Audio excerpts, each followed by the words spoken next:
This is the last of a whole series of messages that we've focused on being made new. The video that opened our worship times all through this series has talked about being the new, where we step out in faith and live in the reality of the newness of what God avails to us by His power. Like Eric talked about with the kids, we don't need to practice it. God just pours the power into our lives, and we walk in that power of what God has done for us. We're made new. This morning I want to talk on the Sunday before Valentine's Day about God giving us new hearts. God's trying to help out our capacity to love, and God knows I need a little boost. I don't know how about you. The heart is a fascinating organ in our bodies. It's essential, of course, to our life. Did you know that most people's hearts beat, well, let's just say they beat 80 times a minute? That translates into our hearts beat 4,800 times an hour, or 115,200 times a day. That translates into 42,048,000 times a year. And if you live 80 years, your heart will beat 3,363,840 times. The heart is busy, isn't it? And it pumps to give us life, and it pumps to give us love. I think it was the Egyptians and the Greeks that considered our hearts, not our brains, to be the source of thought, feeling, and will, the seat of our emotions. We say things like, that person's got the heart of a bear, or that person treated me right from the heart so well, or I'm going to do it with all my heart, or I'm brokenhearted. There's a lot of ways that in the journey of life we talk about the heart, not as a physical organ, though we know it's essential, but we talk about it in terms of relationships. We talk about it in terms of love, and we talk about it in terms of courage and purpose and passion. With that in mind, I want to say a couple things about God. God created the world in love. Also, you remember John 3:16? Most of us memorized that verse before any other. For God so loved the world that He gave His only begotten Son, that whoever believes in Him should not perish but have eternal life. So God expresses His heart in love by redeeming a bunch of rebels and imperfect people back to His heart. And God shows His heart in the revelation of His very character. The essence of God is to love. Just a couple anecdotal stories. Did you hear about the husband and the wife who'd been married for 60 years and had no secrets except one secret? The woman kept in her closet a shoebox that she had forbidden her husband to look at ever. And when she was on her deathbed, and with her blessing, he opened the box and he found a crocheted doll and $95,000 in cash. My mother told me, said his wife, that the secret to a happy marriage was never to argue. Instead, you should keep quiet and crochet a doll. The man immediately thought, well, that's great. In 80 years of marriage, only one doll's in there. But where'd the $95,000 come from? Well, those are the crocheted dolls I sold. Sometimes our capacity to love needs a little help. Our sensitivity to those that we live closest to, that we would say are the passion of our heart, we don't always treat them with love. One other little humorous line that I read this week. Husbands, don't ever criticize your wife's choices. You're one of them. So what is love? Sometimes we talk about love like it's a big pit outside of town and on the weekend I slipped in, right? I fell in love. Love is a feeling. Love also might be a desire, the passion that drives me. But love is more than that. Love is a commitment of the heart. Love is a conscious decision to be giving yourself to the other. Love is a covenant. Any of us who are married know that a covenant is a public promise, and in this case, as believers, a public promise in the presence of God and those we invite to the occasion to be in a covenant of faithfulness devoted exclusively to one another for the rest of the journey of life. And then there's the type of love that Jesus has for us when Jesus says, I want you to love as I have loved you. That takes it to a whole nother level, doesn't it? Well, love is more than just feeling, and love is even more than promise. Love is devoted to serve another in tangible expressions, concrete ways. Isn't it love for a mother or father that sits up with a sick child all through the night? Or runs alongside their bike until they figure out how to hold their balance as they're riding and learning? Isn't it love that cooks meals for the family all through the years or weeps with a friend? Isn't it a form of love and compassion when you read a story about somebody who donates a kidney to a total stranger in order to rescue their life? Or when a group of farmers gather to bring in the crop of a farmer who's had a health crisis? Or a spouse that cares for their loved one when that one's had a stroke? There are moments in all of our lives, yours too, where we engage in an activity out of compassion that might be extremely hard, that takes sacrifice, but we do it because we love. In 1 Corinthians 13, it says, literally, without love, life is meaningless. It's empty. You'd agree with that, right? We're designed to love. We're designed to be in relationship.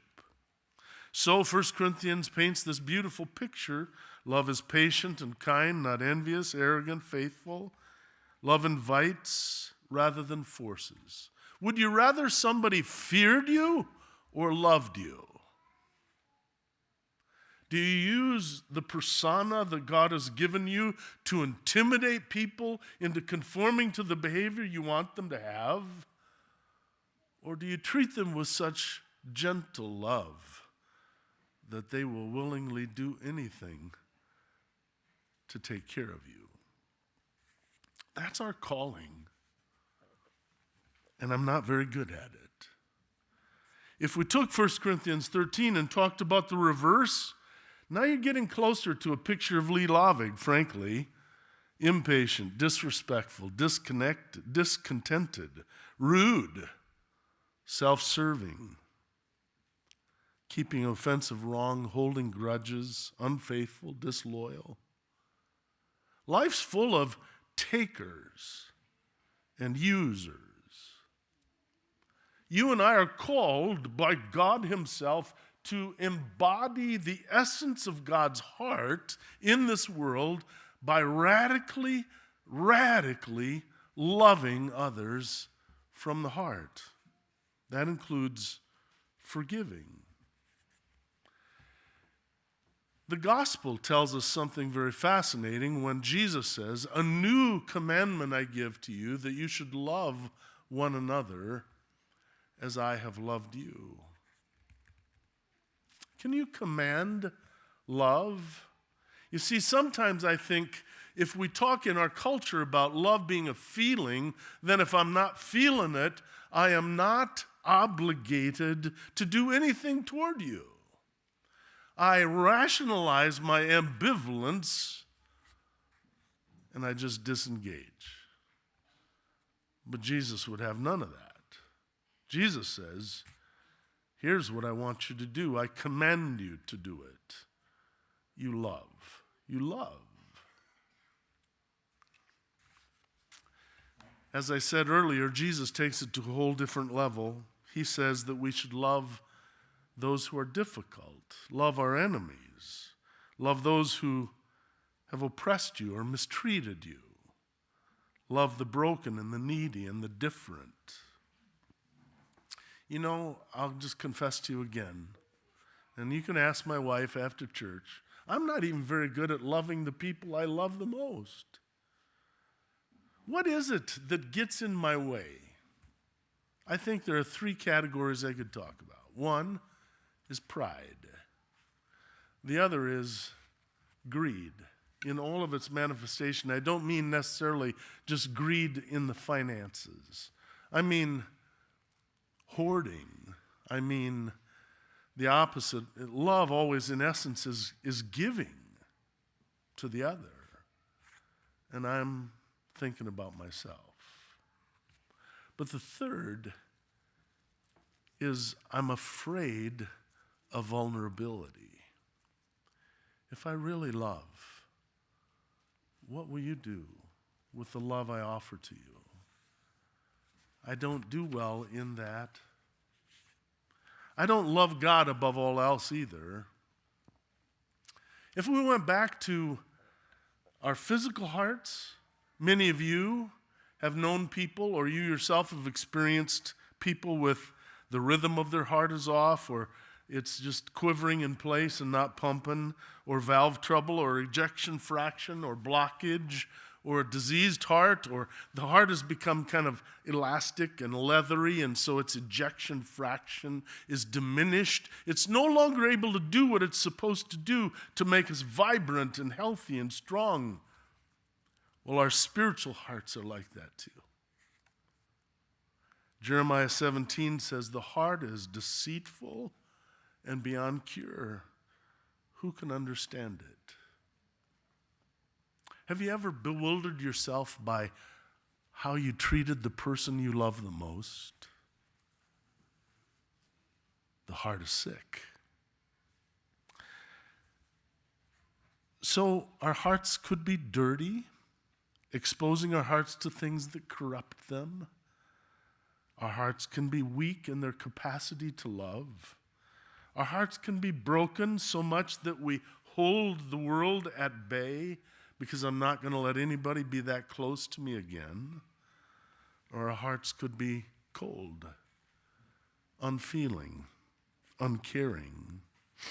There's an old story about a wealthy Christian man in Europe a century ago who loved his son, and his son was growing up to be a wonderful young man.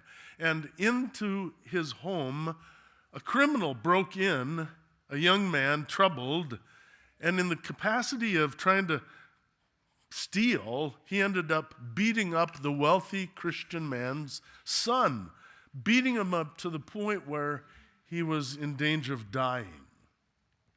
And as the wealthy man's son was recovering, he was shown a picture to verify the identity of the criminal that had broken in. He was himself just a young man, and for some inexplicable reason, the son of the wealthy man felt compassion for the criminal young man and encouraged his father that they should reach out and try and befriend this young man to reform him. And the young man that was the criminal couldn't hardly believe that the wealthy man and his son that he had beaten up so badly would be gracious to him or forgiving. And then the father and the son took it one step further, and they legally adopted the young man who had beaten the son. He was now going to share the inheritance. He moved into their house, and they loved him. Well, old ways soon circled back, and he began to act out, and he began to treat them poorly, and he began to live those self-centered ways again. And the father was beside himself for the decision that they had made to try and love this young boy. And then one day in the adopted son's bedroom, he saw a picture of his blood son, and on the back of the picture that was dog-eared and worn from having been held, on the back of the picture, the adopted son had written, "I want so much to be like you, because you have loved me and blessed me." Jesus Christ is the one that I want to be like. But my sin gets in the way. My dirty heart gets in the way. My lack of love gets in the way. My weak capacity gets in the way. And so Ezekiel paints this picture of God reaching into my sick heart and literally doing a heart transplant, putting his heart into my chest. And with the capacity of Jesus Christ's heart, I now have a renewed passion to love other people the way Jesus loves me. Not because I deserve it. I want so much to be like Christ. And the only way that can happen is if I ask Jesus Christ to give me a new heart. That's our prayer. And that's faith. When Jesus Christ hung on the cross, it was the heart of God bleeding out for the world to be brought into his house and adopted as his children and unconditionally loved forever. We're his children. And the world will know that we're his children when we love like Jesus did. That's our calling. Because the way that God is going to transform the world and give the world hope is not by fear, but by love. Amen.